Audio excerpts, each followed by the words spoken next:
Welcome back. You're still watching our rolling coverage of the End Bad Governance protests right here.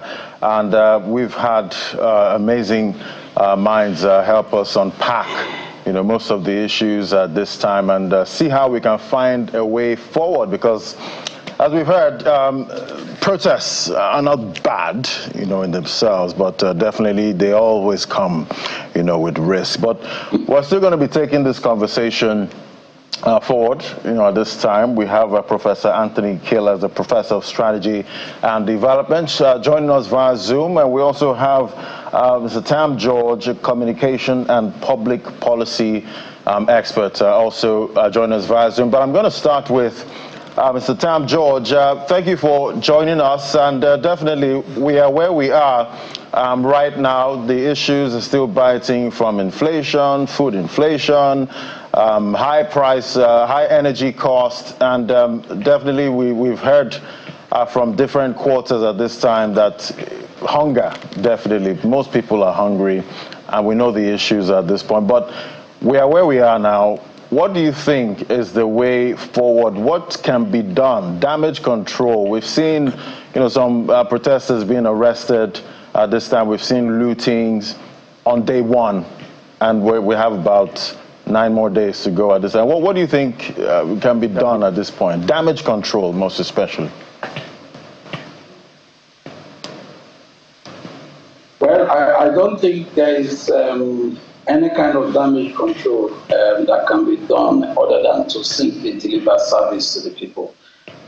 The truth is that there is a great deal of performance distance between the government and the people. The people simply want better service. They want better conditions of life, but they are not getting that. Democracy is not simply about people voting every 4 years.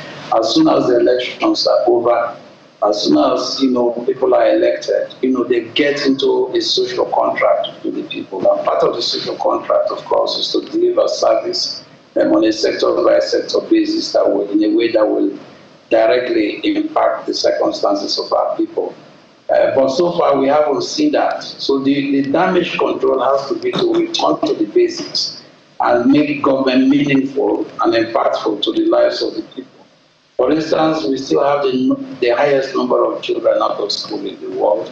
There has to be a pointed government policy that can address this at the federal government and level and at the subnational levels. We haven't seen that kind of sense of urgency in addressing this kind of very important challenge.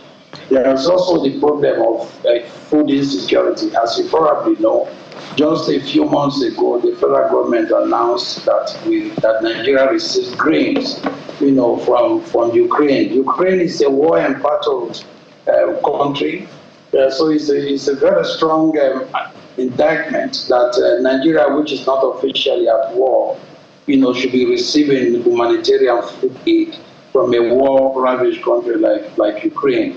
So what does this say? It means that we have a very serious food crisis. We have food insecurity, and then we also we do not have the corresponding leadership that responds to these problems. As you know, we also have very serious water scarcity across the country.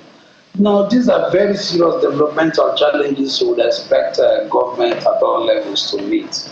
But you don't get, unfortunately, that sense of urgency. What I think is that government at all levels need to respond.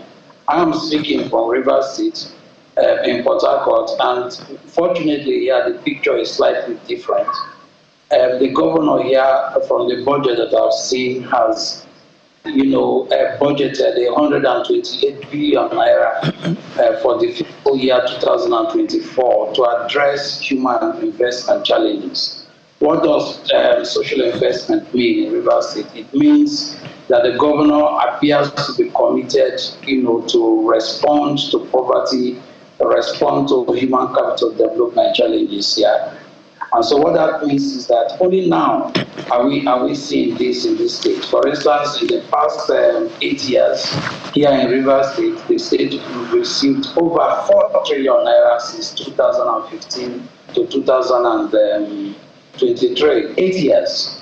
During these 8 years, no civil servants were promoted, no gratuities were paid, no pensions were paid, and then, you have impoverishment, as a directive policy of state. It is only now that Governor Fubara is beginning to invest in human capital development. So the point I'm making, in a sense, is that we need to make sure that leadership responds to these problems. There is no shortcut, because the government is in direct social contract with the people.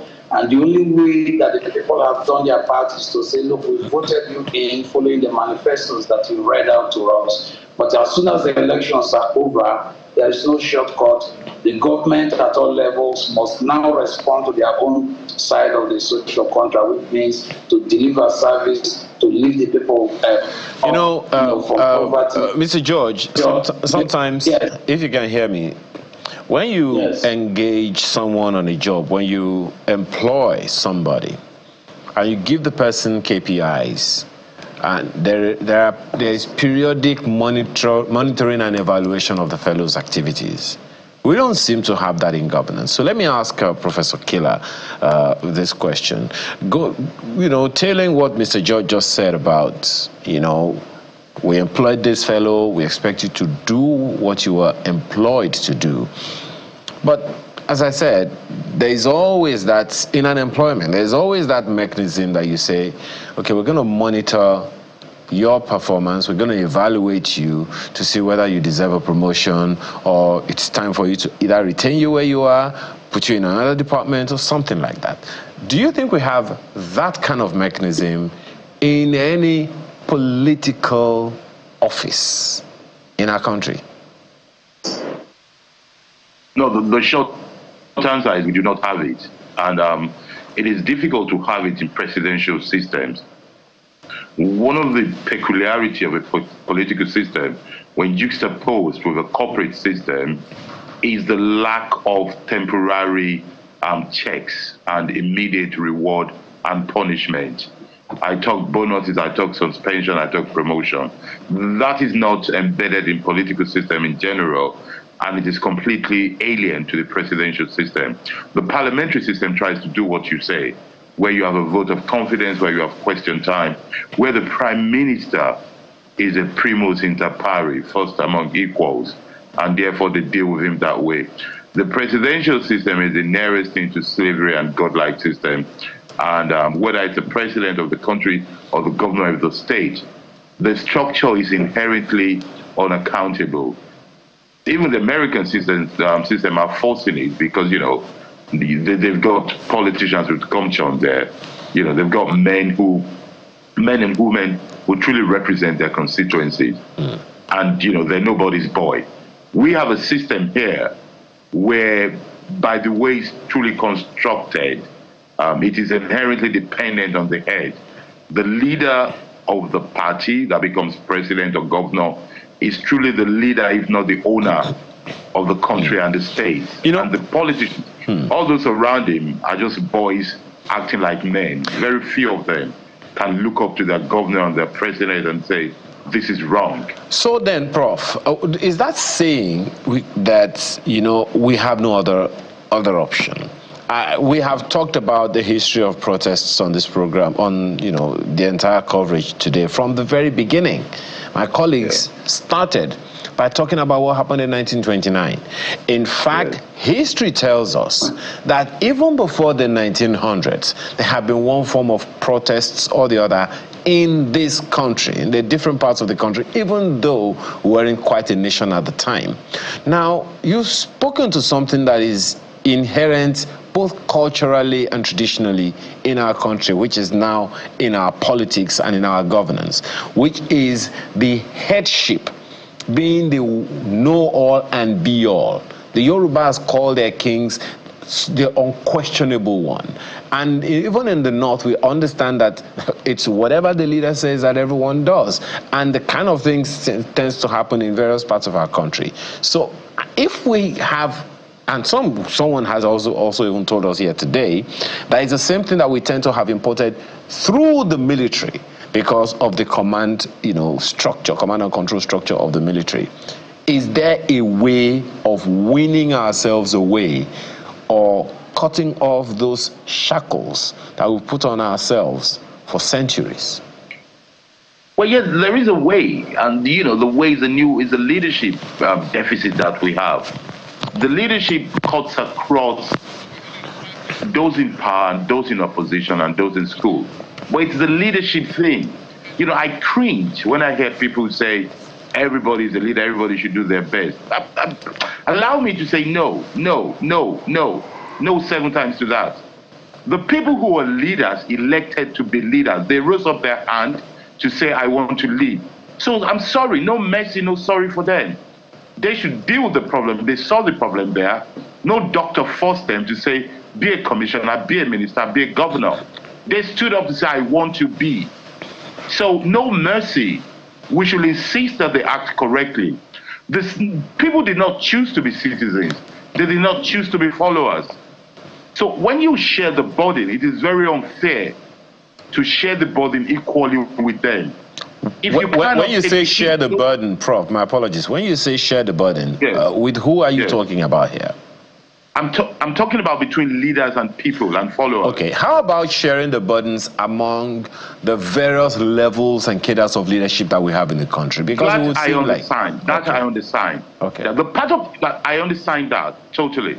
Part of the problem we have, part of the reason why in this time of despair, for a lot of people, and they're finding themselves on the street, I can object to some of their modalities, but overall, let me start by saying that you say there's a history of protest. Yes, protest is natural, is legitimate, and sad. It is something that we know is natural, we know is legitimate, but it's a sad outcome that one is forced to go into. It's like having a rotten teeth, and you have to take it out. If you're taking out your teeth very well, you won't get to the point of a rotten teeth. If you have done what the doctor and perhaps your parents said. That's the thing with the protest. But yes, we can share the burden. The reason why we have this is a leadership failure. We have a country where the opposition is sleeping, is divided, divisive, has no gumption, has no direction, has no clear alternative to show people. You have a parliament that does not represent the people. When you talk about people going to the local government and going to the parliament, you have a parliament that they speak in the Nigerian parliament, and you cannot tell the difference from who is a parliamentarian from a rural area and from an urban area. Because they do not know, they forget that they should be representing different interests. My name is Kira. I have people who come from Lagos, who come from Bauchi, who come from all parts of the Nigeria, and we share more in common. But because we reside in different places, we know that our interests conflict. That is what the parliament ought to be doing. They should be standing up and speaking for riverine issues if they're from rivers, for mountain issues if they're from the mountain areas, not in the name of parties. Okay. All right. There's a failure across board of leadership. Let's stop saying people. It is leaders we should start from. There are fewer. I heard you say people should talk to their governor. Let the president speak to the governors. Doesn't that defeat the presidential system of government? Doesn't that defeat the whole idea of democracy? No, it doesn't at all. It doesn't at all. It's burden of leadership. Let's be pragmatic. You are saying essentially you are saying the same thing that you are telling us to go away from, which is the command and control structure. If we expect that the president, who was elected the same way the governor was elected, should be the one to talk to them, then where then is the separation of powers? Talk to them, not control them. Talk to them. Talk to them. Say to them, gentlemen, we have been elected on this same day. Let us share a bigger vision for this country. What is your duty? Are you visiting your local government? Are you spending the money we gave you? Not indirectly telling people to do it. People should do it, but let it start from the top. It is easier if 36 plus 1 people sit down and talk than millions talking. All right, Professor Killer, thanks for that. And definitely we're trying to find out where this addressing, should actually start from. But let's come to Mr. Tam George at this time. If we take it back to the UK, when we had Prime Minister Liz Truss she did put forward some policies that didn't go down well, with the economy and with the people, and she resigned, immediately, just after a few days, in power. But, bringing it down here to Nigeria, we hardly have, resignations. And I'm wondering, at this time, who do you think should be resigning at this point with the issues that we have right here in the country?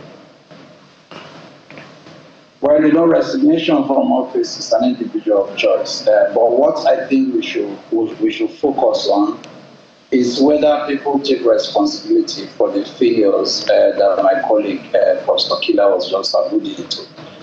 When there is a failure of leadership, the people suffer. That's exactly what we are saying. And I don't think that it is something that we should place a disproportionate focus on the federal government alone. I think Ayo, in one of his introductory statements, made it very clear that even state governors have a direct responsibility. I mean, the 210 million Nigerians, they are all disaggregated in the 36 states on Abuja. So each of the governors has a responsibility. But when there's a failure across the board, and this is the kind of mess that you see. So I don't think it's really a matter of an individual simply resigning from office. What I suggest is that there should be a renewed commitment, to deliver service to the people. And frankly, I've been in government before, and I can tell you, that this thing is not rocket science. Why shouldn't we be able to deliver service to our people? Why can't we drive development to the doorsteps of our people? Why can't people simply turn on the taps and see water flowing, supplied by the water board or the Ministry of Water Supply in their different states? We just don't have even basic services. Okay. So I think that what is needed is that the president, should set an example, and the state governors should recommit themselves to service delivery. It's as simple as that, Frank. Okay. I don't think this is rocket. Can I ask that we close on these notes, gentlemen, and close on the note of communication? And I'll start with you, Dr. George. How difficult could it be, or can it be, for a government, federal, state, or local, to adequately communicate with the people? Once you are in office, the best communication is service delivery. You can't propagandize your way out of it. You must deliver service. For instance, in my introduction, I said that Nigeria still has the highest number of children out of school. How do you communicate this? The best way to communicate it is to make sure we have a clear roadmap on how we can get more kids. That's taken, Dr. George. Professor Killer, your thoughts on that question?